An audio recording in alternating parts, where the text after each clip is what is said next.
Well, hello, hello. Here we are, day 4 of Kyle on his own, doing his own thing, becoming his own man. It's what it is. So, how's everybody doing today? I'm not doing too bad. I have to go to a meeting in like half an hour, so I thought the most efficient use of my time would be to drive here, record this in my car, upload it, then go to the meeting, so that at the very least there was a change of scenery. Haha! Yeah, so today I'm going to be talking about the game Severed, because I just platinumed it. That was my platinum for the month of July.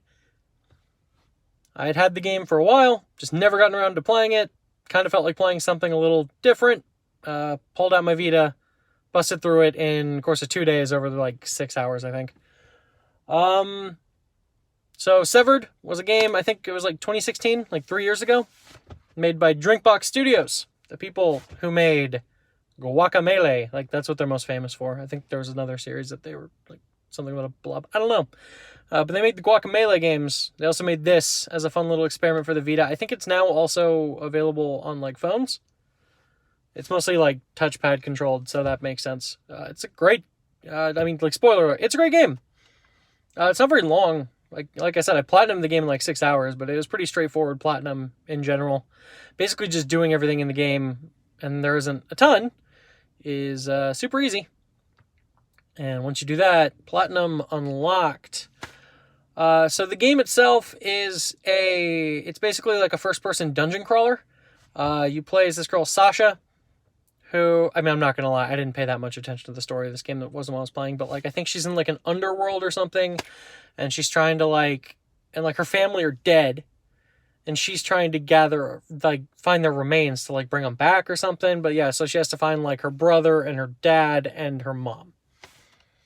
And to do this, she basically is gifted this sword by this creature down there. And she can use it to sever the body parts of the monsters that try and stop her and fight her along the way. And using these body parts of these monsters, she can basically go into the skill tree and upgrade her abilities.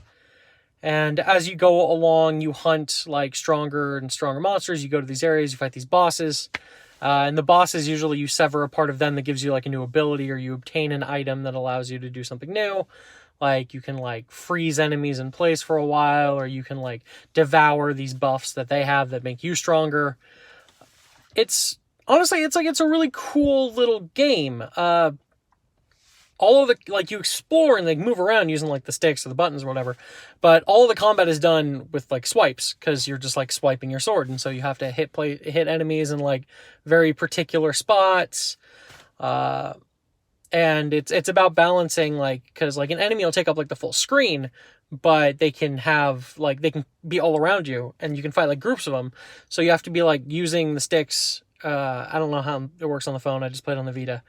But you have to use the sticks to turn to look at other enemies and attack them, and you have to kind of keep all of the enemies balanced while you're fighting them off. You have little bars at the bottom of the screen that fill up to represent all the monsters, so you know are they about to attack me? What's their status?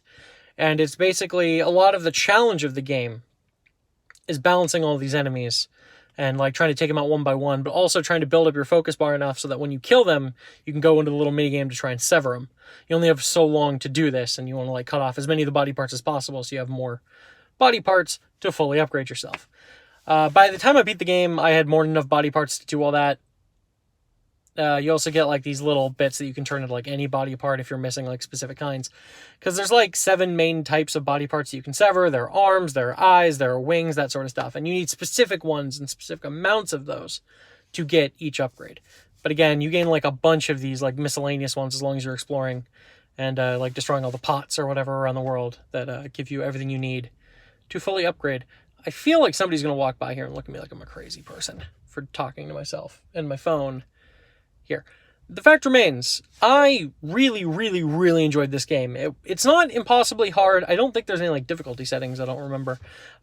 It's not too hard. It's a fun, quick little experience. I had it for free. It was one of the free PlayStation Plus games. That's why I've had it for a while. But I don't think it's too expensive. I don't know how expensive it is on phones. But again, it's about 6 hours long if you want to do everything the game has to offer, and you're not terrible at it, I guess. I died a couple of times. Mostly there's like a situation where like you have a item that allows you to like float for a certain period of time in like these clouds, but if you get in battle there, like you can run out of time fairly quickly. So most of my like losses or deaths were like those, but if you die at any point, you just like jump immediately back to like right before the fight. So you're never really losing a lot of progress, and it's constantly like a learning experience and just getting better. Yeah, I played it in like basically 2 sessions. It was a lot of fun, an easy platinum if that matters at all. But just a good general experience. If you find it for low enough price that you're fine paying that amount of money for like a 6-hour experience, top-notch game. Strong recommendation. Other than that, I've not done much. I've been working over this weekend, and I slept in today. My Name is Portia just released. Didn't just release. It's been out a while, but it's on Game Pass for PC. So I was playing that a little bit earlier today before I came over here. It's Harvest Moon, but just like you're crafting instead of farming. It's good.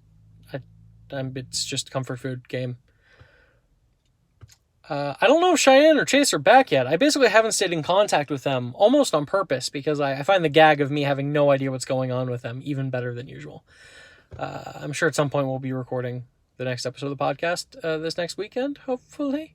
Please, God. Other than that, life is what life is. So thanks, everybody, for listening, and hey, if there's anything you want me to review that I happen to have played or watched or experienced in some way, or I could get really easily, and I'm good at busting through things quickly, let me know, and I'll do it. I'll keep rambling incoherently into my phone with like the worst production values on earth. Cool. So, thank you so much, everybody, and I'll be seeing you all soon.